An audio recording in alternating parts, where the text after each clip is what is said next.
drinking tonight? Let's keep them flowing. Where do you come from? Where are you going? What are you feeling tonight? And what are you showing? Where do you come from?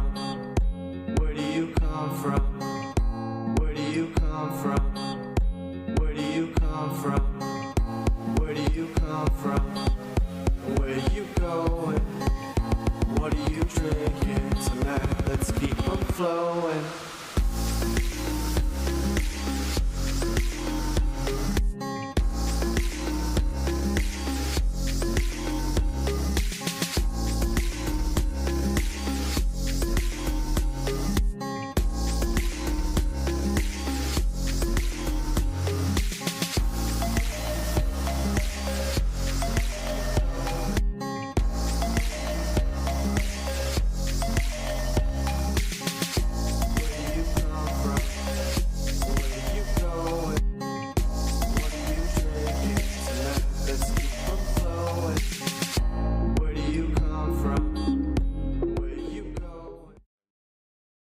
Your own inability to keep a controller in one piece. That's not how it works, man. Yes, I can. Listen, the game design forces me to press L1 like 100 million times during the whole playthrough. Anyways, this is Super PlayStation Bros. What's going on? We are live coming at you with everything PlayStation this week. We got tons of news to cover. And don't forget about it. Some sad stuff I know I'm going to go over. Dorgon has other perspectives on Spider-Man 2. And we got a brand new, first time only, historic thing is happening to both subscription passes. So we'll be going over that as well. And I'm going to get Dorgon to talk a little bit about Tomb Raider because I know he loves it oh so much. So that and more we're going to get into. Stay locked into the Super PlayStation Bros. Well, I'm here as always joined by the Mr. Enigmatic. Enigmatic, yeah. You said enigmatic the other day in another stream, and I was like, wait, what? I thought it might have been a local thing. The word keeps coming into my head like I should use it, but I don't know how to say it. So there's that. Dorgon here. Listen. Mr. Speed Run on top. Way to get it in right before we go live. So we had the bragging rights. So I'm going to give it up to Dorgon. Taking down my sub 34 time, which I thought was pretty damn good. But this guy gets it under by, what is it, 200ths of a second? So I'll have to get it. 3/10 of a second now. I got even quicker. Okay. Oh. Well, I'm pretty confident I can get my time down to 31 seconds. So we'll see. Wow. Big talk. Big talk. We'll see if my controller survives it. But let's get into it. Dorgon, what have you been up to? What have you been gaming on this week? A big one, as we've just spoken about, is Astrobot. Astrobot started releasing the speedrun levels that it promised before launch. The first one is now out. It's called Speed Building, and it's a really, really intense little level. I love the nuance of it. I love the little shortcuts that you can take, bobbing around boxes, bobbing around corners, just straight lining them as much as possible, taking that Formula One sort of approach to it. I like the tech with the little dog rocket that you have on your back for this particular level of just short boosting with it to give yourself a big speed bump. My biggest problem is when I'm reaching the end of the level. You know how you've got those crossbars that you have to run across? Every time I get there, I'm in a gap. There's not one of them pointing towards me, so I have to do the long boost across. So I either need to get there quicker or slower. If I get there slower, I might make up 0.2 of a second on the straight lining across those crossbars. If I get there quicker, I'm going to make up half a second or more. I'm going to be under the 33-second mark. So I'm liking the tech that's going into it. I'm liking the thoughts. I'm liking the skill that has to go into it. And there's people out there who have done this in 27 seconds, and I'm seeing how they could do that maybe, but Yeah, I've been really enjoying that, and I've only played it yesterday and today, and it's taken over everything. Outside of that, I did a stream earlier this week. I'm at the point of taking on the end game in Pal World at the moment, so I've now got 12 different jet dragons. I've defeated Frostallion twice. Still haven't caught it because I keep accidentally killing it rather than catching it. I got Necromus down to like a third health, but it did kill all of my pals and then me. And Palladius was just there and being a pain in the butt alongside it. I've defeated one of the final two boss towers. The other one I just didn't have the damage output at the time. But now that I've got Jet Dragon, we can definitely go and take that on. So yeah, that's how my gaming has gone thus far. I've really enjoyed myself on those two titles. I like that it's confined, that it's focused. It's two games, two very particular things I'm aiming for. That really gets my monkey brain ticking over and wanting to go that bit further. But what about yourself, mate? Second place. How's that one feeling for you? Oh, it burns. It stings. All right. Listen, I was so happy with that sub 34 time yesterday, and I was like, I will go to sleep happy with this time. So, got to go back to the drawing board. I know there's shortcuts I can make. I know in the beginning of that crane area, I can shave some seconds. I know when it comes to that slide down, I can shave seconds cutting across. And I know exactly what you're talking about with the rotating. If I can hit it at the right time, because I know I'm not getting there fast enough, or else I'd have that first one with all the hatching on it to be able to jet straight across. So, there's just those things I need to figure out. But other than that, I've also got into Pow World. It's a crazy roller coaster ride. I did make a fatal error in Pow World. So What did you do? Pow World hits a level cap at 55. And at that point, you stop getting technology points. And you don't actually have enough technology points to fill out or get the end game stuff. So you have to be very strategic with the technology points you use. You can't get them back from when you've used them. And the ones you do find in the world are very rare and few between. Yeah, So, I've done very much the same. So I've been grinding dungeons to try and get a few more. I know exactly what you're on about there. Yeah, exactly. Other than that, the only boss tower I have left is the volcano one. I did complete the ice one and the desert one. Now I have to do the one on the brand new island, with all the mushrooms and the oil. But currently what I'm doing is I'm relocating all my bases to those islands because I'm creating the oil farms so I can create more pow steel. I've created Makes the laser sense. rifle, and the laser rifle is OP. And I'm going to put it in the Discord, link in the description below. I finish that boss in the last 5 seconds. 5 seconds. I'm like, oh my god, no, it has to happen. Pull out the rocket launcher. Last 5 seconds. I was so close to losing it. And you expend so much in that fight. Expend so much resources that I'm now having to go rebuild all my resources again just to go into another fight. But a blast. I've spent so much time on Pound World. But yeah, it's a lot of fun. And a little bit of Silent Hill. I wanted to get in the Halloween spirit. Plays a lot like Alan Wake, I will say, in terms of opening the map, going and exploring the areas. All the way around, my It's friend. just All the the way around. instant. Yeah, I know Silent which Hill one was came first. out first, but in my play chronology, I've actually played Alan Wake 2 in my first one. So I can see a lot of similarities in their playstyle in terms of opening the map, exploring it. I was absolutely freaked out, though. Great job with the atmospheric effects, the fog, and the freakiness of those ads. So kudos. But let's Have you get seen the game into... with the fog removed? Like, No, hilariously, if no. you play Silent Hill, no, what is hilarious about this, that they made a mod to remove the fog from Silent Hill so that those who are a little bit more on that scaredy edge but really want to play it can have it without just being absolutely terrified all the time and their heart rate in the dangerous regions. It just looks like my hometown. It just looks like where I live on a rainy day all the time. I mean, it's blistering sunshine right now. I've had to close the blinds so that you can see me properly. But yeah, it just looked like the UK. It was so funny with that mod. I was like, well, it's apparently the UK mod for Silent Hill. Just remove the fog. Oh my, but the fog really does. I love how it creates the scene. It creates that extra layer of freakiness and so well done.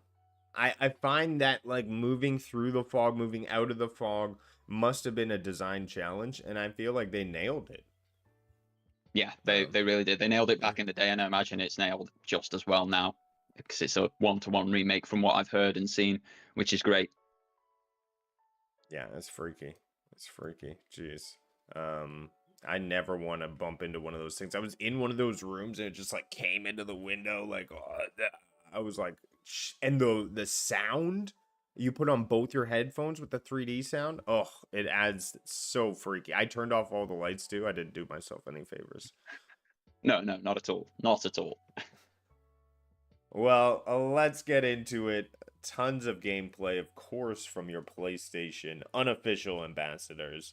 But let's get into what's been going on. We have some historic news coming at you first off of the bat. So, my assumption is what's going on here is they want to boost player count because player count helps games survive. And what better way to do it than release it on PlayStation Plus Extra and Premium for subscribers in 2025?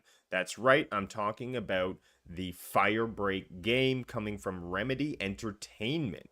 This is set in the FBC, the Federal Bureau of Control, that whole universe. And it's featuring intense combat against otherworldly forces in the federal agency under siege. The free access is a limited time and excludes the PS Plus Essential tier, so it's only for the top 2 tiers. This is a great jump in, a great taste, a great way to pull people in. And if it's only available for a limited time, I could see them trying to pull people in perhaps when a season starts. Hey, you got to get in this way. It's an experiment. It's also available on the Green Guys Pass, and it's going to bring a lot of people in that way. Will it work? I don't know. Multiplayer games, player counts, they're a hard thing to juggle. You brought this up. I've said a lot on it, but what are your feelings and thoughts on Firebreak? I think you're very right with why you think it's happening. So this is coming out on both PlayStation Plus and Xbox Game Pass at the exact same time. It's coming out at launch, so launch games for PlayStation Plus do always go into that extra tier, and how long they stay there for varies. Some are there forever, some are there for 3-4 months, like Stray was, and then they disappear and you have to buy them afterwards.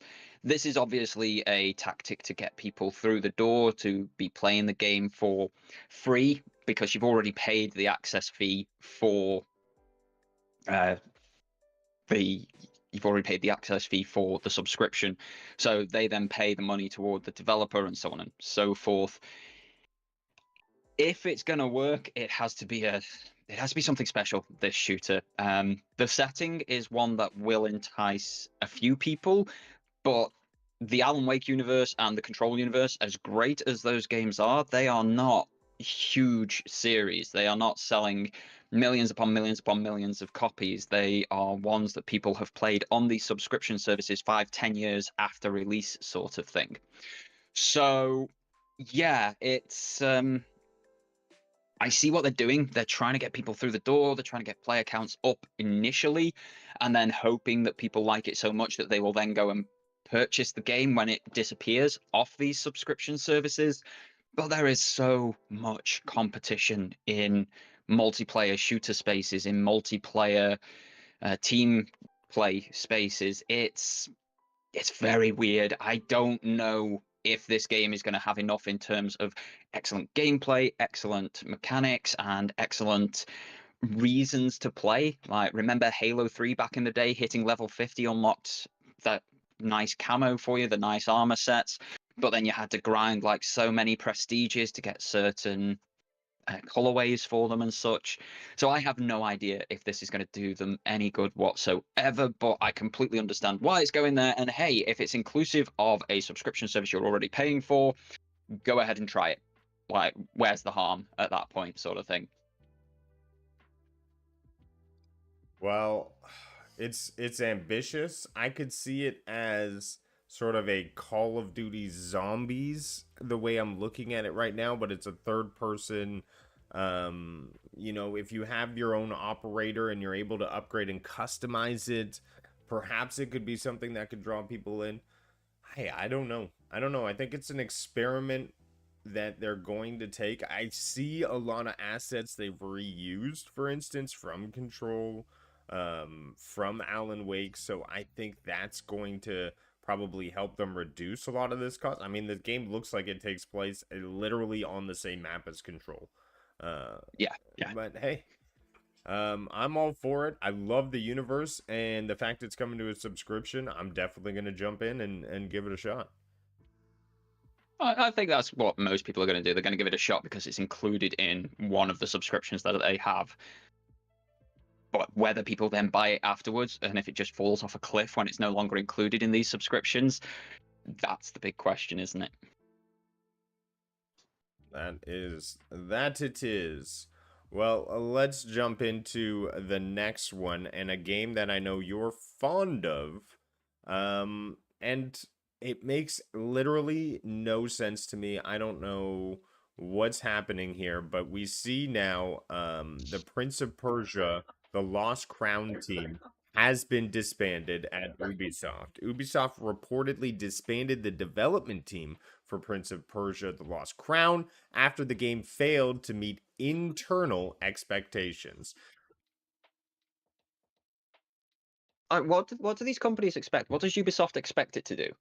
Is it expecting the same as Assassin's Creed, 20 million sales? It's a Metroidvania. It's not as wide-ranging as the current Assassin's Creed titles, which are so bland and blasé that they just appeal to the lowest common denominator of society, which is not the best. But what were they expecting? Like, this is a more niche title. It's going to have more niche sales, but everybody who's picked it up and played it has absolutely loved it. I keep seeing people across social media coming across the game and absolutely raving about it because of how good it actually is. It's one of my favorite games of the year. If Astrobot hadn't come out, it was up for Game of the Year from me personally, but Astrobot did come out, and it's just that little bit better. And when I say a little bit, it is only a little bit better than Prince of Persia: The Lost Crown for me. We've just had some excellent DLC, which basically strips you of all the powers from the main game and gives you a whole new game to go and play, similar to what Valhalla did for God of War Ragnarok. It gives you a new way to play this excellent title. This is the best thing that Ubisoft have released probably since 2017.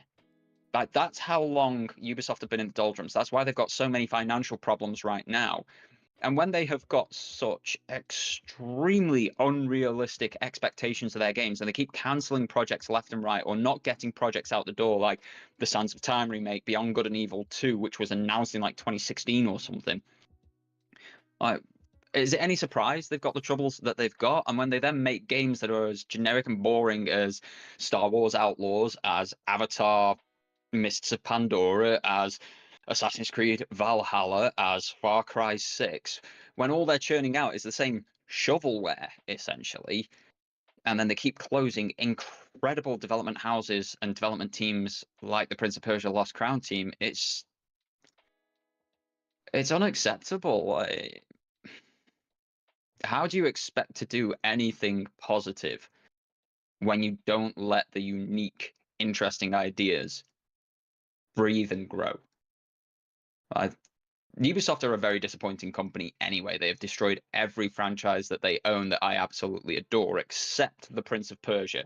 And that one shining light kept me looking through the glass at Ubisoft to see if they were doing something a bit more unique and interesting with their other franchises, the ones that I used to adore, like Watch Dogs, like Assassin's Creed, like Ghost Recon, and so on and so forth. But they go and close the one interesting and wonderful thing they've got.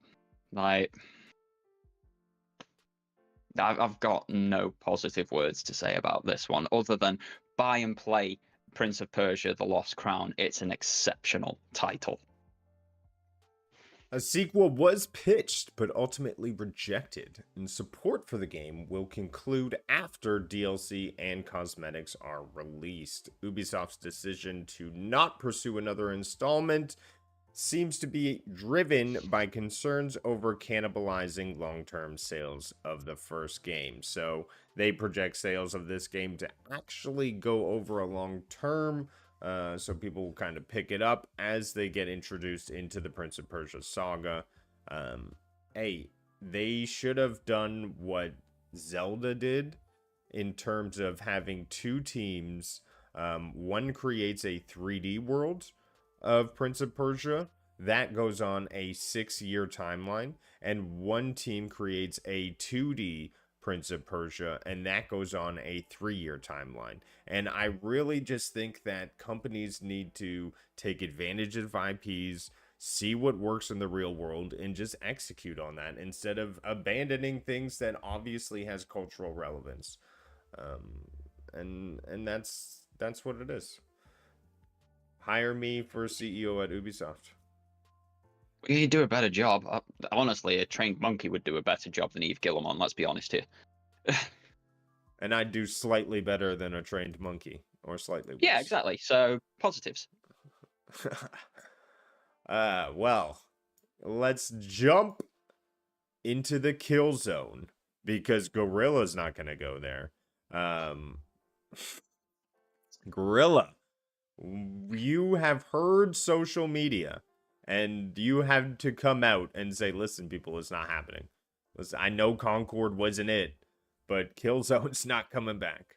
Guerrilla Games has shifted entirely to the Horizon franchise. Listen, Killzone is in the rear view in a different city, and they're far past that. The studio's co-director explicitly confirmed there are no future plans for Killzone, highlighting the new projects they have in the future. Fans of the series may be disappointed, but the studio remains invested in expanding the Horizon universe as they should.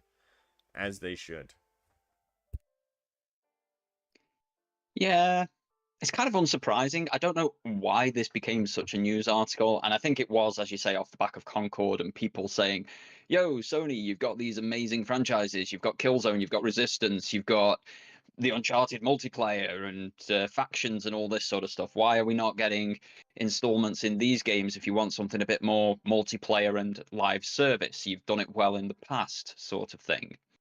And the reality is these companies have moved on. These development houses have moved on. The last Killzone game was Shadowfall, and that was released in 2013 at the launch of the PlayStation 4. We have gone 11 years without a new Killzone. If you weren't gathering that the franchise had no plans for a new installment anytime soon, I don't know what you were looking at, but it wasn't the same video game industry as me, for example. They are great games. I love the Killzone games, but they are a bit of a product of their time as well. It would have to have a massive rework if it were to come back. Just because there's no current future plans for Killzone, because Guerrilla are all in on Horizon. We know there's like a co-op, almost MMO version of Horizon coming, where you're not playing as Aloy, and then there's the next mainline game where you are playing as Aloy. Like, Horizon is their franchise right now. It's what they're working on. It's what they're proud of. It's what they have the fresh and interesting ideas for. And that means there's no space left for them to make Killzone. That doesn't mean they won't come back to it in the future. Look at Insomniac Games. They came back to Ratchet and Clank in 2021. they constantly return to other franchises that they've done. So there's nothing to say we won't get a Resistance game in the future, even though the main story of that is done. There could always be a side story and what have you. That we could always see Guerrilla return to Killzone. It's not the end of the road, but after 11 years without a game, the likelihood of a new one coming with nothing already announced, you're at least waiting another 5-6 years, the next decade, before you get a Killzone game. It's just basic common sense, that one, and Horizon's doing better than Killzone ever did. So why would you saddle yourself to the lesser of the two horses in the race? Just makes sense. Yep. Go with what makes you money. And you know what makes you money, Doragon? The Crofts. Ah, the Crofts. Well, one particular Croft, Lara. Yes.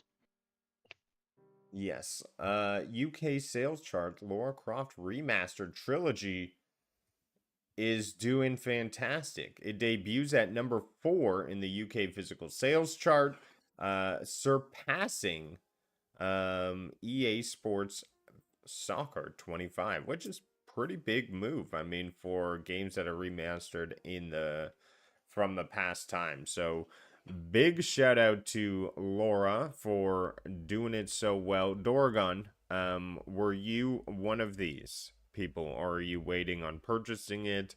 What is your story with the Lara Croft Remastered Trilogy? So I own these games on the original PlayStation. I also own them on PC. I actually have the PC discs. I just don't currently have a PC to use them with. I own the digital version of this trilogy, and I will be buying the physical one because at some point they'll take the digital version offline, and my physical copy will still allow me to play them. So yeah, I love to see this coming in. I love to see it beating what used to be FIFA, but doesn't have the partnership with FIFA anymore to be called that. So FC Football Club 24, it's called now. To beat the FIFA game in the UK in sales is no small feat. We are a nation that live for football, the one that's actually played with your feet, not with your hands most of the time. So we are a nation that absolutely adore that. On Saturdays and Sundays when these games are going on, entire cities come to a standstill for these matches to happen. Most people only own a PlayStation to play FIFA or whatever it's called nowadays. That is all people play on them, and maybe a little bit of Call of Duty now and then. So for Tomb Raider to come in and immediately outsell that game is an incredible success. And this is just in the physical charts. That's not counting since its digital release back in February. This is just its physical release, and there are going to be a lot of people jumping on that, especially towards the end of this year, because there's going to be a lot of parents coming in who want to show their kids what they grew up playing and to give them something to actually unwrap on Christmas with a physical version of Tomb Raider 1, 2, and 3, and then to have 4, 5, and 6 coming in the next February for a digital one, and then an October release for the next physical one. It's just kind of perfect, and it's great to see Tomb Raider doing so well, especially off the back of the animated show, which I believe is on Netflix as well. The industry needs a good, strong Tomb Raider, like it needs a good, strong Halo, and like it needs a good, strong whatever's fronting Sony at the time. At the moment, probably God of War. So to have Tomb Raider doing well is a huge positive. I want to see Kratos with hair. No. Yeah. Early Kratos. Look, even in the flowing. flashback in Ghost of Sparta, when he's sparring with his brother, Kratos is bald. Kratos has never had hair. He's only had hair on the bottom half of his face. That top half just doesn't grow hair. I'm starting to think Kratos juices, a little needle, get those muscles nice and pumped. He's got no hair all his life. God, he doesn't need to juice. He's got magic. He just goes muscles. Where's my Atreus game, bro? I want to see Atreus do his own thing. Come out with the arrows. Come out with the transformations. Oh my goodness. Come on. It's only been 2 years since we got Ragnarok, and a year after we got Ragnarok, we got Valhalla, which is a game size expansion in and of itself. You and I spent so much time just in Valhalla. We both know that. So you're not going to get something soon. Like, it takes 2 to 3 years to make one of these mini games like Miles Morales sort of thing. So you might see Yeah. something in 2026, or you might see something in 2027 as a smaller release from Santa Monica. We don't know. We really don't know. But yeah, it's you've got to give these developers time to cook. These games take a long time to make nowadays, and I know there are 2 teams at Santa Monica, so one of those could be working on an Atreus game while the other one's working on the next God of War, or they could be working on something completely new. I would love to see something completely new from them. That'd be great. Here's the issue, and this is going a little bit off topic. I'll put the next thing on That's screen fine. so let's look up PlayStation. But I feel like there's no consistency in terms of giving us information. In terms of you tell us and give us a teaser about Wolverine, and that's not coming out for 5 to 6 years. And then you seal lips on absolutely everything. You don't say anything about any games that are coming out ever. It's just like, no, I should know every game that you're working on. You should have it on the front of your door. Why is everything a secret? Like, come on. What business is this? Just tell me what you're doing. Well, if you look at the opposite side of the fence, if you look at Xbox, they announced the new Fable all the way back in 2019. That's not out yet, and it's not out until, at the moment, in the vague release window of 2025. 6 years later. 6 years ago, they announced Elder Scrolls 6. That's not coming out for another 4 or 5 years, according to what Todd Howard said last year. There's 2 ends to the spectrum here. You can either have no information and not be disappointed when something is announced and doesn't release. Hello, Beyond Good and Evil 2, announced in 2017. Or you can have the side that we've got with Sony currently, where you'll get a bit of information when there's information to give. We got the notification that we're getting Ghost of Yote next year, last month. So within 12 months, we're going to have that game in hand. I don't know which is better. I don't like this whole sitting and waiting and not knowing what's on the release window. We don't know what's coming out and when in 2025 from PlayStation Studios, for example. But I would kind of rather that side of things than I'm still waiting for Elder Scrolls 6 years later, sort of thing. So you're in a bit of a no-win situation as a company, either side of it. Gamers are a ravenous bunch. They want it now and yesterday. So maybe neither of them's right, and maybe it's better as a bit of a mid-ground. I don't know.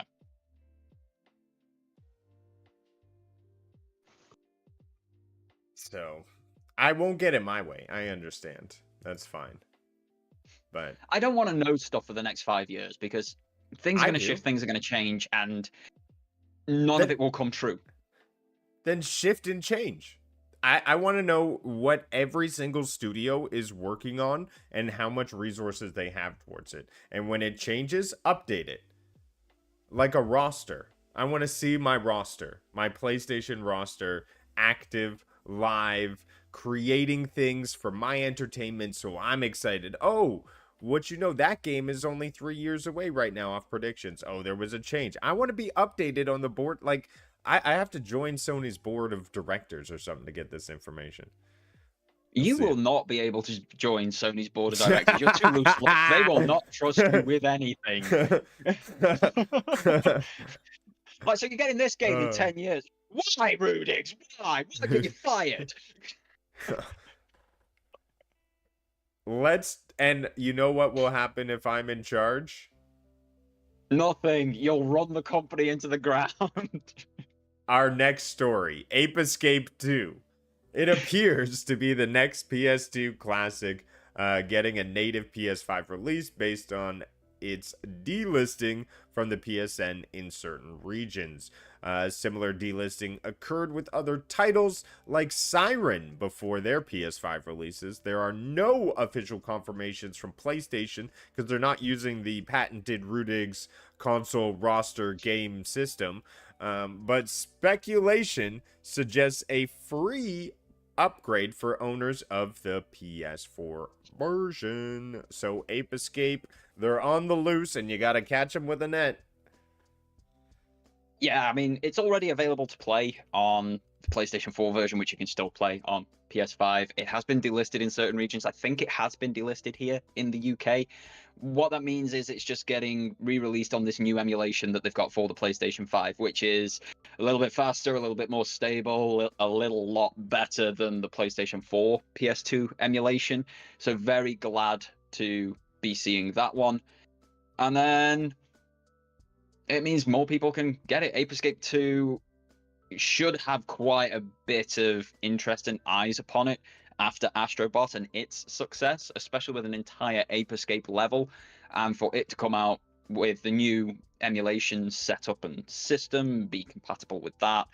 Just a good thing for everybody, and it's always great when these games run better on these current systems, so no real problem with that. But again, like you say, a little bit of communication from Sony would not go amiss with this, where you're delisting a game to relist it. Like, at least tell people, oh, it's the new version coming for the new emulation, which would be much better for you. Just wait a little bit and you get a free upgrade if you got the old one. Tell people. It's not hard, Sony. Like we're doing now, open your mouth, sound comes out, and you can inform people of what's going on in the PlayStation world. It's very helpful on occasion, especially in circumstances like this. And that's why, Ron Slusher, I see your comment, PlayStation should use the patented Rudig's console studio roster system. That way we can see where their first parties are at, how far they're along, and what we can expect from them. So definitely think that should be trending. Maybe starting to create that on my own. We'll see how it works. But let's get into the next story, which I have to admit, you are going to be doing the heavy lifting on this one. We have 6 months after... See, I'm not even going to be able to say these words. 6 months after Yoko Taro thanked... That was right? Yoko right. or Yako? Yep. Okay, Yoko Taro thanked fans for archiving his work on Nier and... See, Drakengard. Square Enix is shutting them down. Bum, bum, bum. They have ordered a shutdown of Accord's library, a fan project archiving content related to Yoko Taro's Nier and Draken series. I don't get why you would do this, but for legal reasons, it is shutting down by the end of this month. The project archived unofficial translations and scans of the official game materials, leading to copyright concerns. That's like fan stuff. Why would you shut down fan stuff?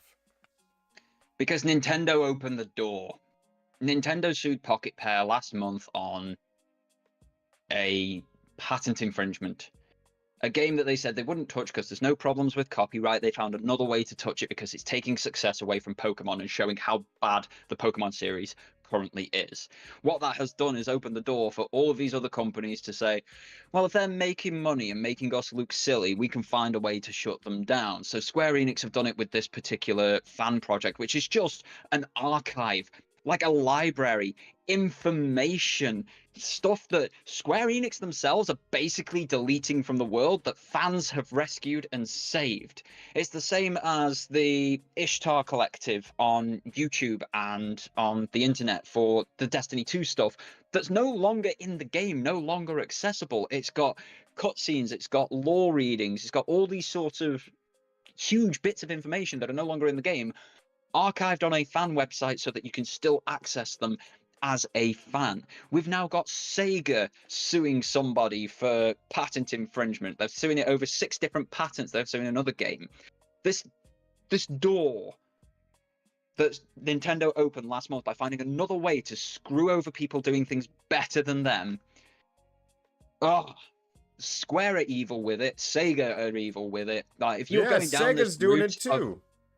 Yeah, if you're going down this route of trying to screw people over for doing the shit that you won't do, get off the face of the planet. You are not a business that is worth being in business.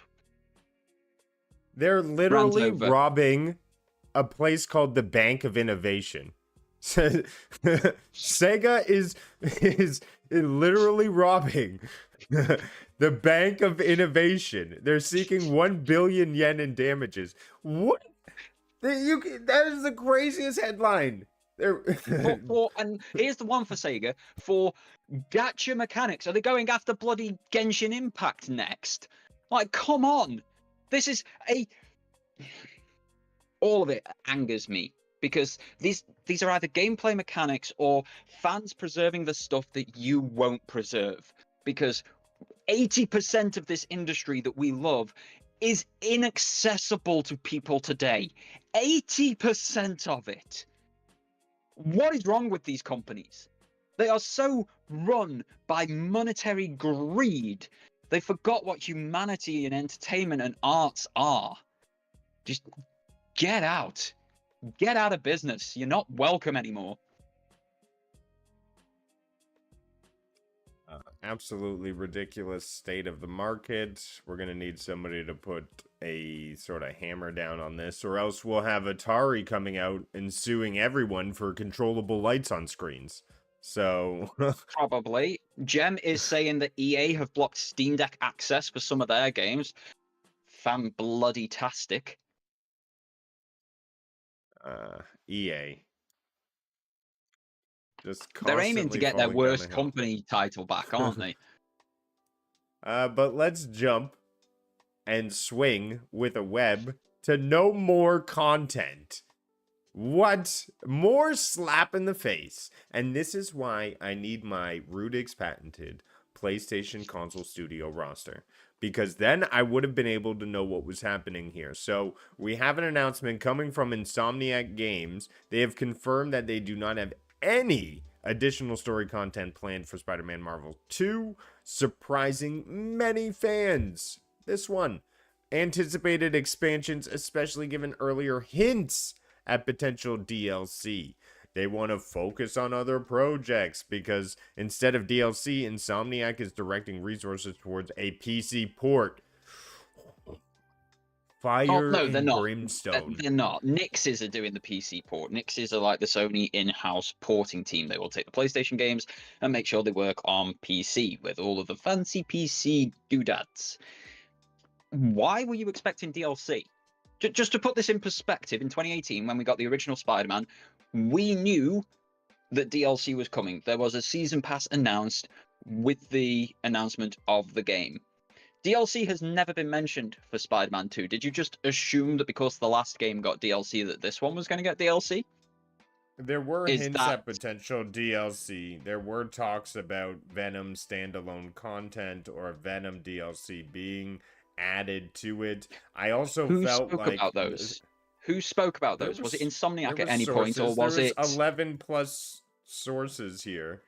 But it wasn't specifically Insomniac, but Exactly. we did have the anticipation. Of course, the last Spider-Man game released with DLC. And to be fair, from a gamer's perspective, the game was a little bit on the short side. Yes, there was a lot of quality content there, but there could have been a good addition of, say, 5 more hours of story to really stretch it to a 30-hour content game. And I really think that and then you'd have the same complaints as the first game, where it's too long and boring because you're just doing the same side stuff over and over again. Story beats that didn't end. The Carnage story beat. Carnage. That's a setup for the third game. Oh, come on. We could have explored that in this game. Just for anybody who hasn't played this game, we are going to go into full spoiler territory here because I'm about to school this comics newbie.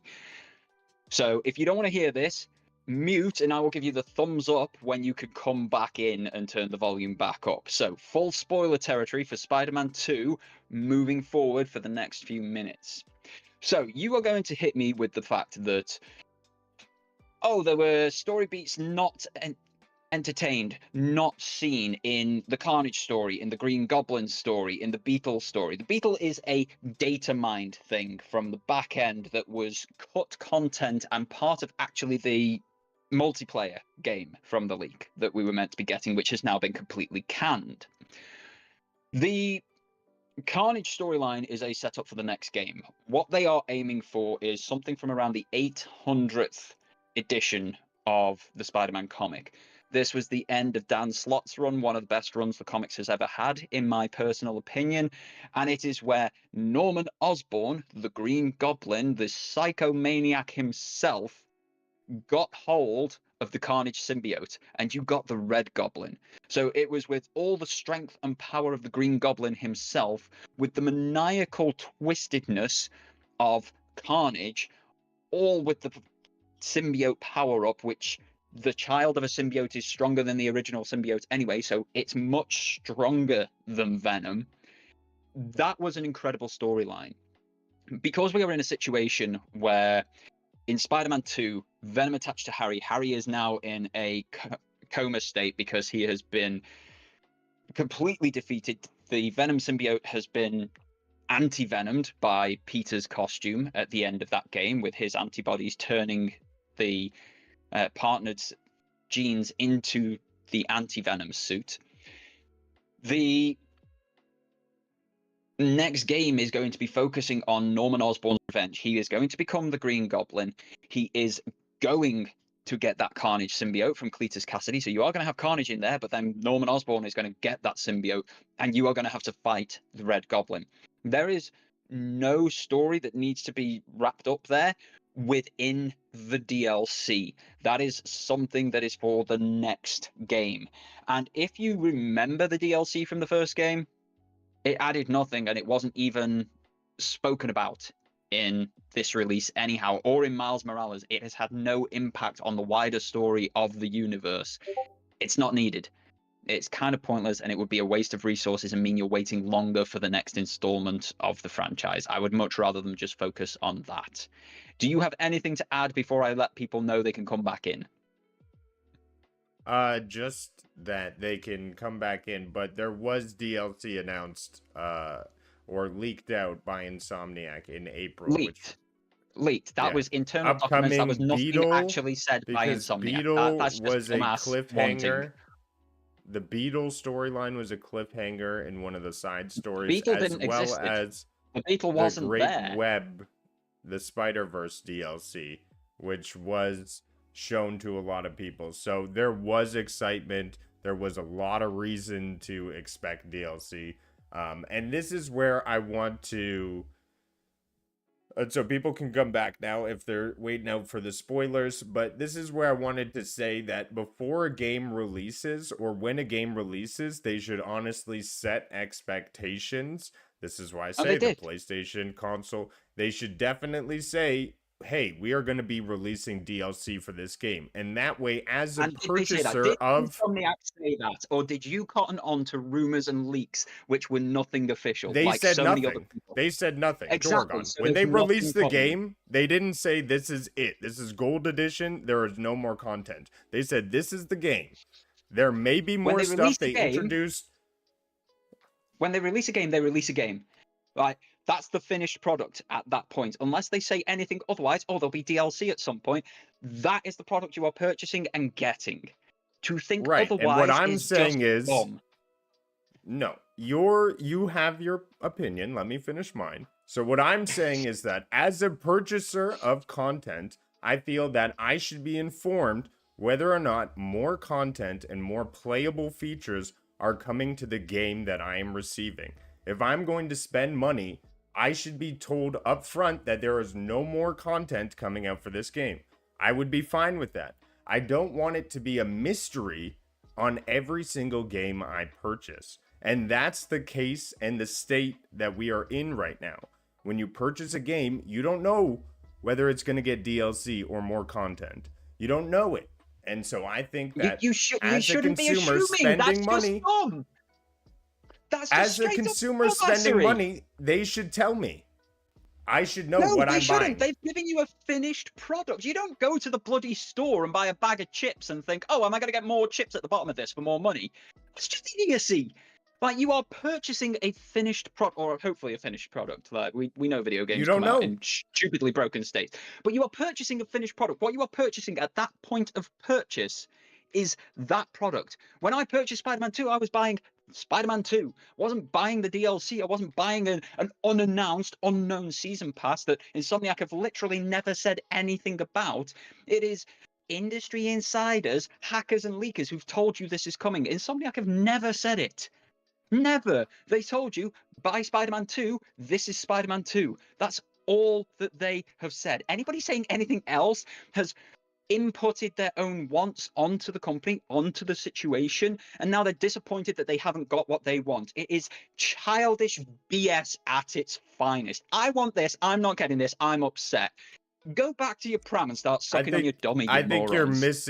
missing the point I'm trying to make. And that's fine. So I'm trying to say that consumer rights should allow me to know what I'm purchasing. And I'm not saying You do. specific You for do. Insomniac. We get through this. All right, watch the levels. Watch the levels. I don't want them going in red. Now, Sorry. You did. You knew you were buying Spider-Man 2. You knew you were getting that game. You also knew beforehand how long that game was. So to complain about the length of the game is also blatant idiocy. That was the product that you were sold. That was the product that they promised you. You have had it, you've received it, you've played it multiple times, and you keep going back to it on a weekly basis for photo mode. You have had everything you've purchased from that game. And I am saying when they release the game, they should say there is no planned DLC. This is it. And I think that would be fair. I don't think they should leave it up to mystery. And I think all games, not just Insomniac, I think all games should say DLC planned or feature complete. And I think that should be a consumer rights situation, because when you buy these games, you do not know what they are going to do in the future with the content that you own or license. Now, you don't even own the games. They've already taken that away. Listen, I thought you'd be on the side of consumer rights. The companies have too much power over gamers. Consumer rights. You're not talking about consumer rights. You're not talking about a company's power over gamers. You're not talking about anything along those lines. What you are talking about is a disappointment that you have. It's fair to assume if the previous game had DLC, video game developer. If the previous game had DLC, it's fair to expect the sequel to have DLC as well. No, it's not. It is not fair to expect that previous game. I agree. Told before you purchased Wheeling it, that through DLC life was with coming. Ryan. So thank you. You were told before the last game that DLC was coming. Were you pissed off that you weren't told that God of War Ragnarok was getting DLC? Because they didn't tell you until it launched. And I think that was they when should you knew have you were a getting duty. DLC for Ragnarok. I think now, they should tell you no beforehand. No God of War in history has ever had DLC. So the whole rumblings of there's DLC coming for Ragnarok, I didn't believe it because no game in history had it. It was a lovely surprise when it did, but it wouldn't have changed my opinion about that game had it never had it. What about Assassin's Creed? There's games that have DLC, there's games that don't have DLC, there's games that have multiplayer, there's games that don't have multiplayer, all within the same series. Some of them told you up front that this was happening, some of them didn't. Ghost of Tsushima gave you a single-player game that suddenly got a free update for multiplayer, and then DLC a year later that, again, you weren't notified of until a week before it came out. DLC is not a dead certain. The Infamous series had DLC for the second game, but not for the first or the third game. Like, a company doesn't need to tell you anything. It's nothing to do with consumer rights as to whether DLC comes with it or whether you know or not. DLC, at the end of the day, is an additional purchase anyway. So if DLC comes that you have to buy, your consumer rights are, if I hand over my money, I get that content. Your consumer rights, if you don't hand over that money, is you don't get that content.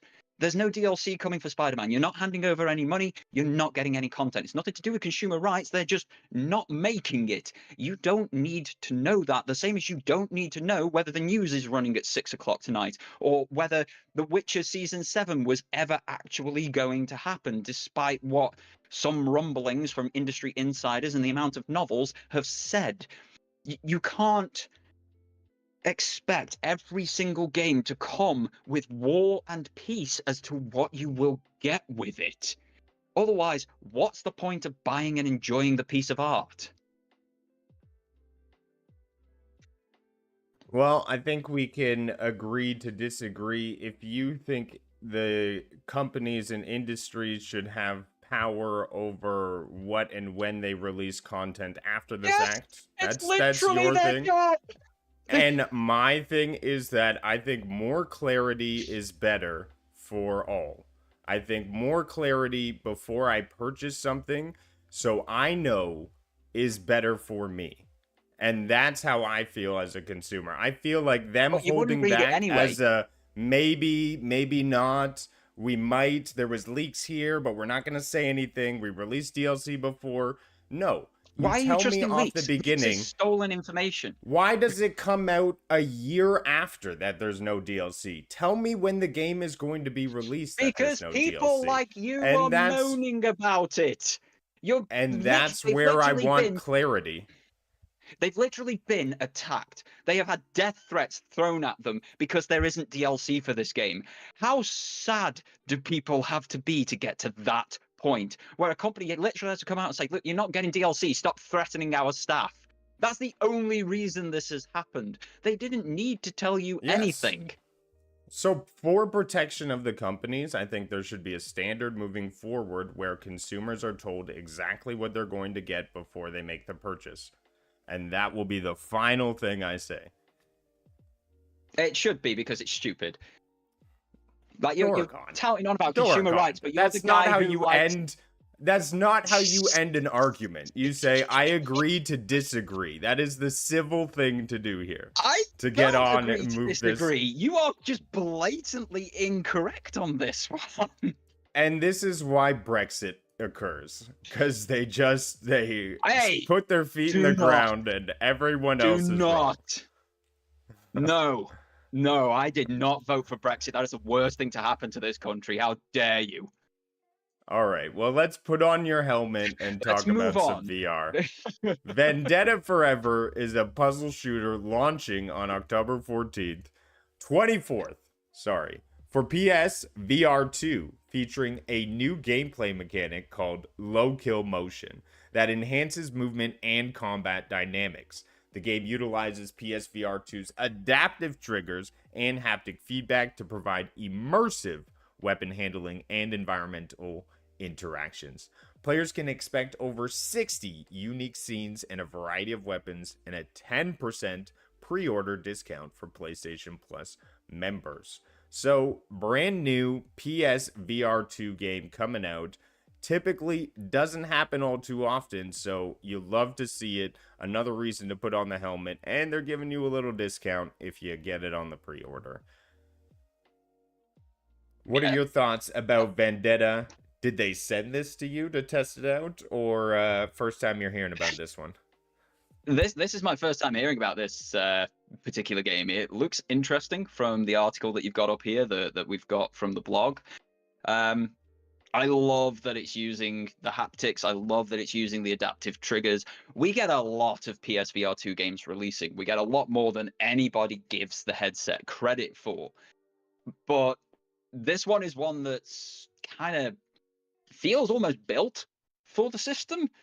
So I would have expected a bit more noise, a bit more shouting about this one. I'm definitely interested. I'll definitely see if I can get hold of it in any way. Obviously depends on the cost of it, sort of thing, and if I've got the time to be able to jump in, because there's no point buying a game if you're not going to play it, sort of thing. But yeah, definitely interesting. I love that it's using more of the actual unique features of the VR2. A lot of the sort of cross-platform releases don't do that because none of the other headsets have those unique features or those positive features. But yeah, very much interested just off this blog article. It's I want to know what low kill motion is and how that enhances movement and combat. It is an interesting name for things. we will have to see. Well, I love to see it. I definitely wanted to highlight because it's not often I get to talk about PSVR 2 news. So it's good to get a little shout out on it. And thanks for everyone for tuning in for our little domestic there. But I assure you, everything's good. Everything's good. That's the thing. We can disagree. We can have fights like that and still be absolutely fine with one another. Exactly. I just wanted to touch on a couple more here things. We have the Crimson Desert. So there was talks about this game being exclusive to PlayStation. However, it seems like that will not be the case anymore. The decision to sort of maximize the potential for a strong launch, they've opted to release the game on multiple platforms. So that is the update for Crimson Desert. It was going to be exclusive. It's now no more. Yeah, it doesn't surprise me, that one. The game looks really good. There's people across every single platform who would probably be capable of playing this one. So maybe minus the Switch. We don't know about Switch 2. Might work on there. We've got no idea what the power of that system is. But yeah, it makes sense for the devs if they've got people wanting to play it across a multitude of platforms where they can get more sales. You're going to go for the place that gets you more sales, that gets more people playing, more people talking about it, and so on and so forth. Makes perfect sense. Obviously, Sony didn't offer them enough. Makes perfect sense. I think I've said that 6 or 7 times now. Yeah. You know what? It sounds like as you read the articles, Sony even screwed themselves because they're like, oh, this game would be perfect as a PS5 exclusive. It plays similar to Ghost of Tsushima. And then I think that clicked in their head. They're like, well, if we have a Ghost of Tsushima on our hands, we should have it everywhere. We want more money, blah, blah, blah. So sometimes it feels like that may have been a misstep. But that's just my opinion. Yeah. But hey, it bodes well to the game. It seems everybody wants it on their platform, so check it out when it releases. We also have PlayStation and Bungie still going ahead with an internal live service team, despite what the world is telling them. But PlayStation and Bungie are progressing with the establishment of an internal focus team on developing live service games. This initiative underscores Sony's commitment to expanding its portfolio into the live service arena. The collaboration between PlayStation and Bungie emphasizes leveraging Bungie's expertise in live service game design to create successful future projects. Now, good luck. And yeah, I hope they're able to pull it off. They did pull off Destiny, which was the MMOification of Halo, in my opinion. Will they be able to do the same thing again? I don't know. Lightning doesn't necessarily hit in the same place twice. It's hard to make all that happen again when a lot of it is timing. How do you feel they're going to be able to navigate this? There's a lot of ways you can go about the live service sort of model. So you've got one of the OGs of live service, World of Warcraft. It's an MMORPG with a monthly subscription to be able to play and to access certain content. And then you have to pay for these expansions as well. It works really, really well. They've been at it since I was in college, so getting on for 20 plus years at this point, I think, maybe even longer than I'm aware of. It's it's if you can strike it with just one title. You look at Epic now and their value and worth because of Fortnite, you're quids in. You look at the value of Bungie.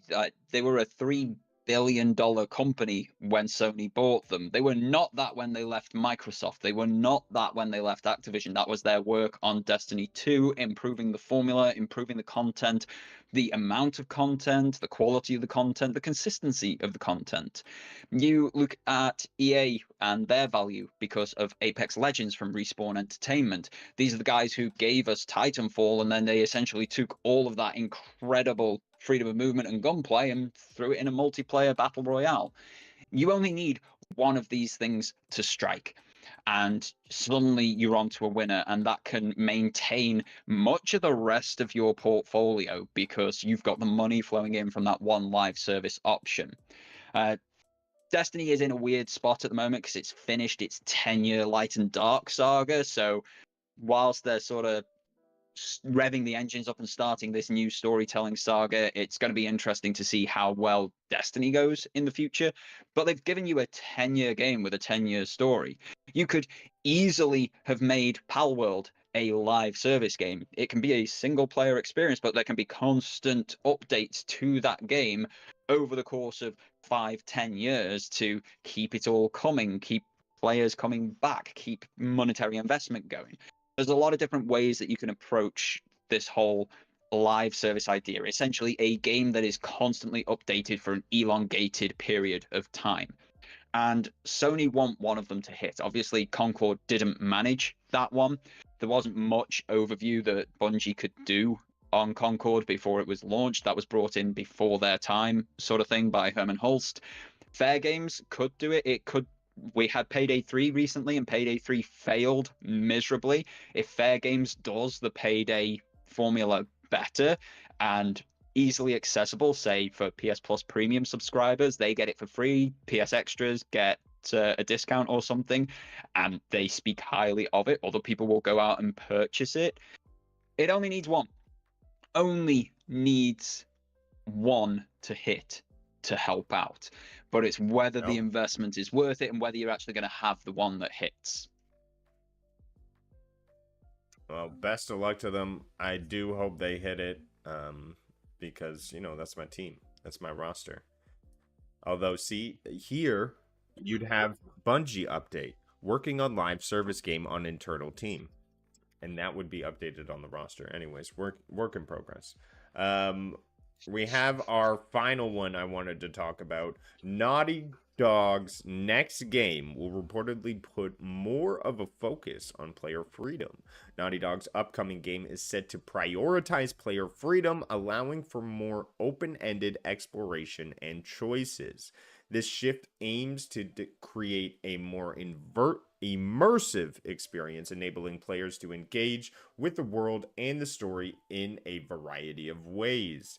The developers are expecting to introduce new mechanics and systems to support this focus on player autonomy, differentiating it from its previous titles. So, what will we see?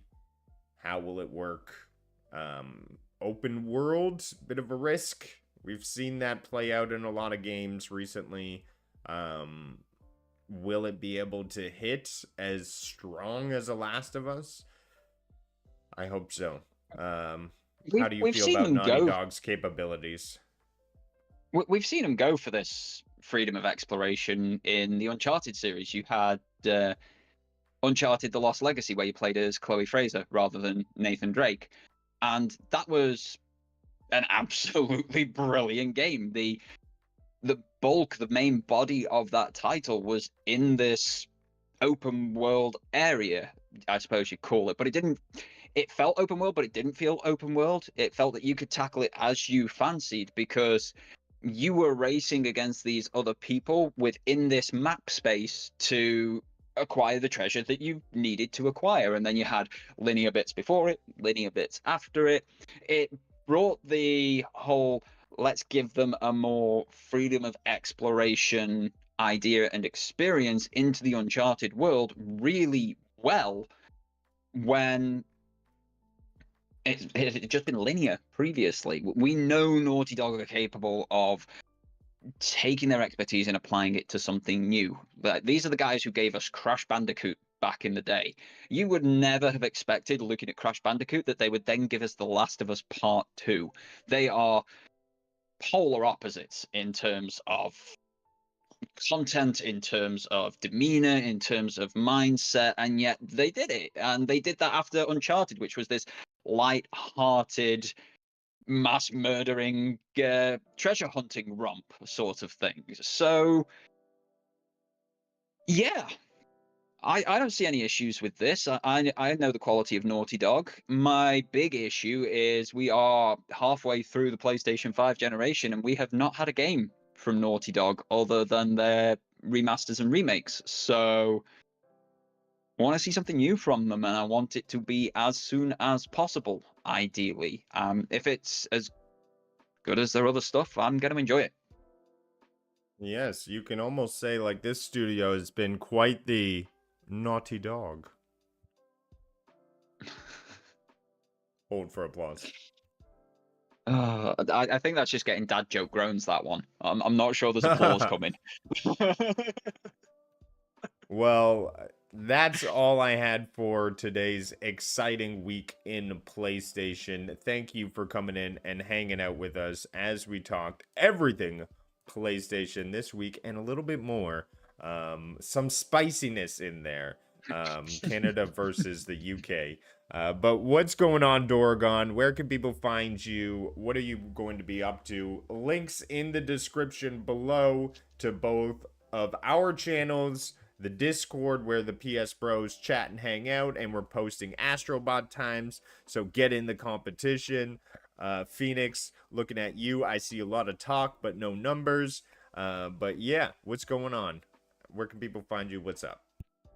Well, tomorrow will be the second level of the Astrobot speedrun challenges, so I'll be trying to kick your ass on that one as well as the first one that I've already beaten you on. I have just had something through the post today. I have had this through, so I will be testing that for the next few days and then putting a video out about it. See if it's something that will maybe challenge these heavily expensive sim rigs for £11. That one's going to be an interesting video. Outside of that, same as last week, I've got a couple of VR reviews up if you want to go check them out. You can also check my cloud gaming stuff, and of course, there's plenty of PlayStation content over on my channel.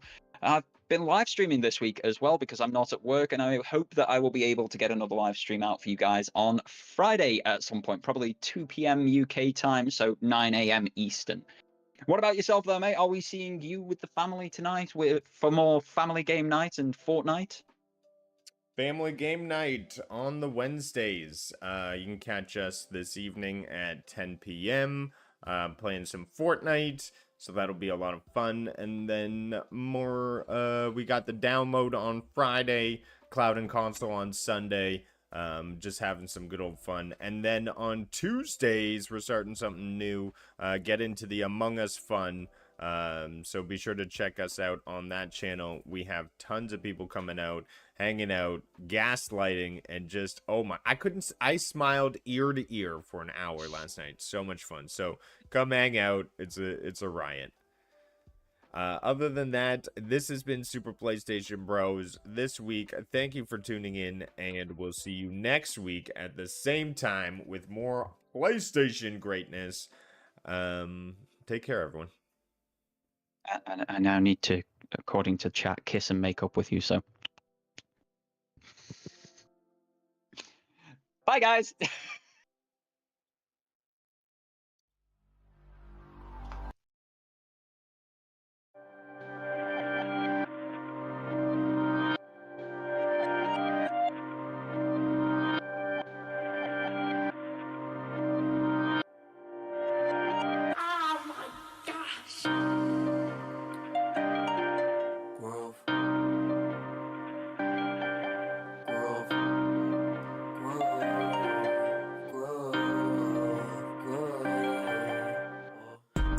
Try to believe in me.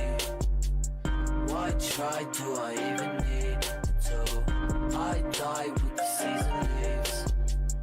I glide with the season breeze. True, my mind so easily spooked. I ride just to be the me. Oh, fine type super decently smooth. Nice type but as sick as beats.